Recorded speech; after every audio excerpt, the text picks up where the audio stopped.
Hello, YouTubers, friends, compatriots, bootlicker, shields, Dutchley, serfs, peasants, vassals, minions, mess, meat sacks. I'm Usefully welcome. And I'm going to do a several-part series about economic crash coming.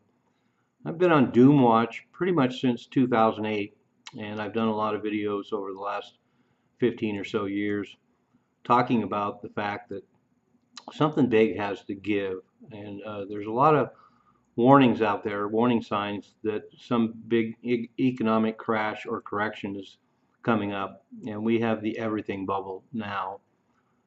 Before we had a real estate bubble that popped in 2007, 2008, and the infamous bank bailouts. But now the valuations on everything, all asset classes, every sector of the economy is in a giant bubble. And a lot of economists have talked about the fact that valuations in the stock market are horrific. And there's a lot of pressures on the economy, and we're seeing that now. For example, there's huge corrections going on in the stock market right now, and we're not alone. Japan had the biggest stock market drop since 1987, not too long back, and so this is a global phenomenon. And what we're seeing in the United States has to do with a lot of economic uncertainty and all the trade wars. But there's something else going on underneath that, and that's the fact that a lot of people know that the economy is actually pretty fragile, and that certainly the last 4 years under Biden, it was papered over. But I would go so far as to say all the problems in the economy have been papered over at least since 2007, 2008. They didn't really fix anything in spite of the Dodd-Frank Act and papering over all the problems in the economy, which has gotten us this far. And it's hard to imagine that the Dow was 12,000 in 2008 and now it's 43,000.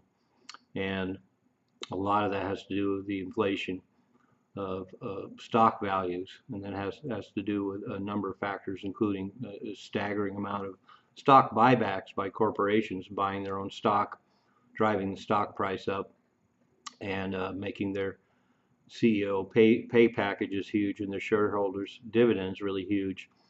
But we have a lot of fear of a massive economic crash coming due to these record level high valuations, this record level stock market. And there's a lot of fragility out there, and America's top 50 companies know it. And the stock fragility and the valuations at the heart of it, a lot of that free money drying up now, which is complicated things. Now, I'm going to speak in simple terms, not get into a lot of technicalities because there's a lot of material to cover. But this is the highest level of fear in 30 years. And a lot of people seem to know something big is coming. The Treasury Secretary, Scott Bessent, came out and talked about the fact that we're going to have some problems because the stimulus packages during the Biden administration helped prop things up, and those are no longer here. And there's a huge difference between the market economy and the real economy. And the stock market economy, of course, is doing great, while the real economy is suffering. And there seems to be a lot of recession signals out there. There still continues to be talk about a recession. But aside from the technicalities of formally declaring a recession based on methodology, one could argue that there already is a global recession going on. And employment has all been a mirage, and the real estate market right now is dead, although prices continue to push upward, and most people are being pushed out of the housing market, and that's another disaster that's coming our ways.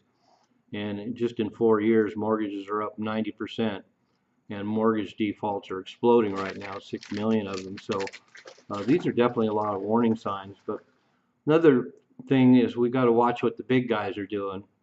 And in this case, central banks and all the big players in the world are loading up on gold, 1,000 tons per year in 2022, 2023, 2024. A lot of it in India and China. And then we have, and of course we know gold is a hedge against economic calamity.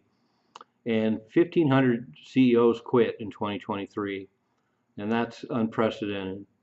500 CEOs quit just in 2024, and we'll see how many quit in 2025. But U.S. execs are also dumping their stocks the fastest rate in 10 years.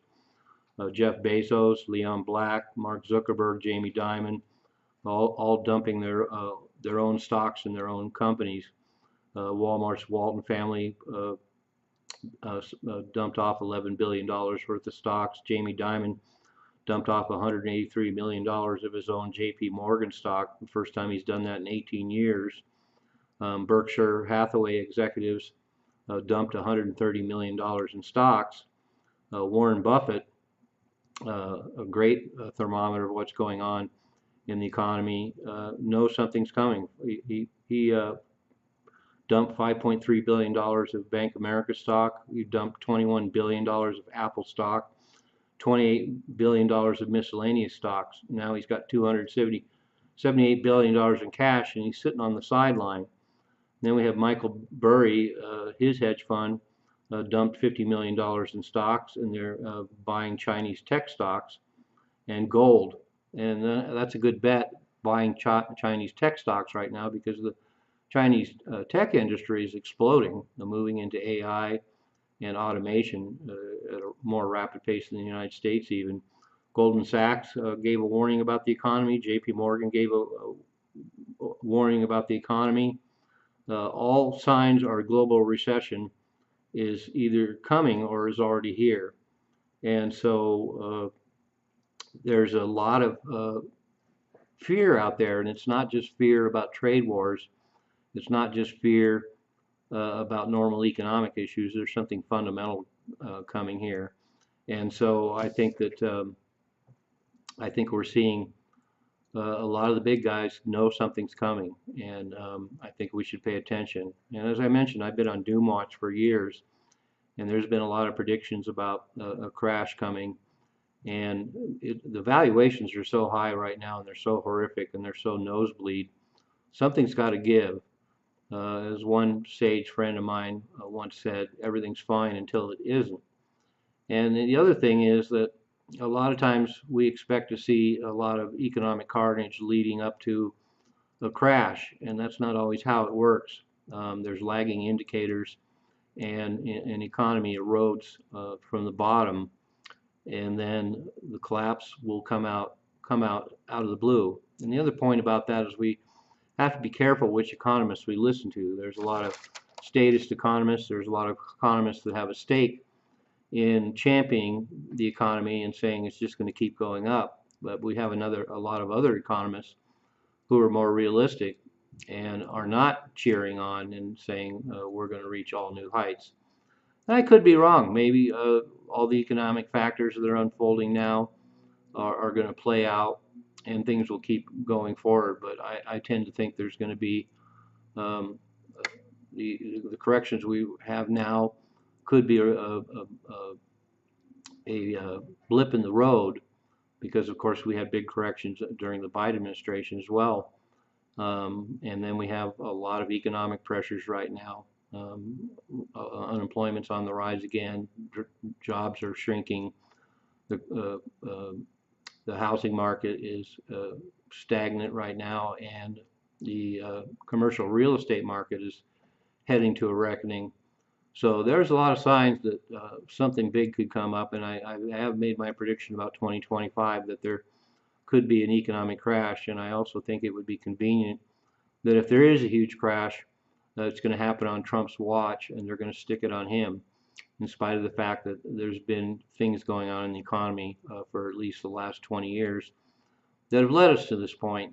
And as Treasury Secretary Bessent pointed out, the stimulus has been removed, the cheap money is gone, interest rates have gone up, and things could get interesting. And the trade wars, of course, don't necessarily hope, and the uncertainty, economic uncertainty out there doesn't hope.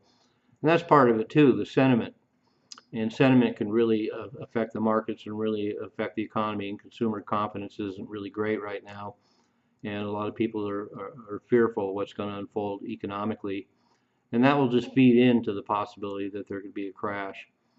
So anyway, that's what I want to talk about. Watching the big guys.